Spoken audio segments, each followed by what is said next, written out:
হ্যাঁ, আজকে প্রায় বৃষ্টি হইলে এই জায়গার মধ্যে আটকা পড়ে যায়। শুধু আজকে না, এটা সচরাচর সবসময় আছে। মোটামুটি 1 ঘন্টার উপরে বৃষ্টি হলে এখানে জনগণ সব দুর্ভোগে পড়ে যায়। আজকে আমরা অনেক দুর্ভোগে আছি। কোনো নিষ্কাশনের কোনো ব্যবস্থা নাই রোডে ঘাটে। এই অবস্থার মধ্যে জীবনযাপন করতেছি। অবস্থা তো ভয়াবহ। আমরা নামাজ পড়তে আছি, এখন আটকে গেছে। সবাই দেখেন সিরিয়াল দাঁড়িয়ে রয়েছে, যাওয়ার কোনো উপায় পাইতেছি না।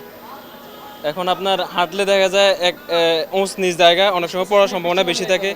আর বাকিটা তো আপনারা দেখতেছেন কি অবস্থা। এই জায়গা থেকে ওই জায়গায় পার হয়েছি পানি, আবার ওই জায়গায় থেকে আবার রিটার্ন আসলাম।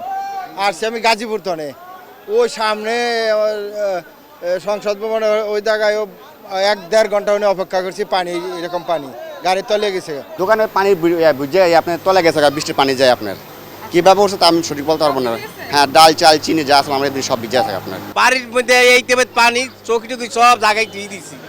ওখানে যে কোনো কায়দা নাই থার বাসার ভিতরে, সব জায়গায় পানি, এই যে একদম সব তলাই গেছে।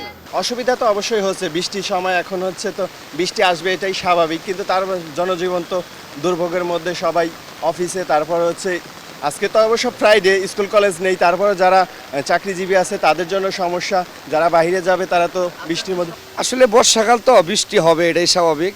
কিন্তু আজকে শুক্রবার, অনেক কাজ থাকে, বিভ্রান্তি হয়, এটাই স্বাভাবিক। কিন্তু বর্ষাকাল বৃষ্টি হবে, এটা আল্লাহ দিছে, এটা কিছু বলার নাই। একটু বিভ্রান্তি কষ্ট হবে, এটাই স্বাভাবিক, কিছু করার না। এটা আল্লাহর তরফ থেকে, এখানে কোনো মানুষের হাত নাই।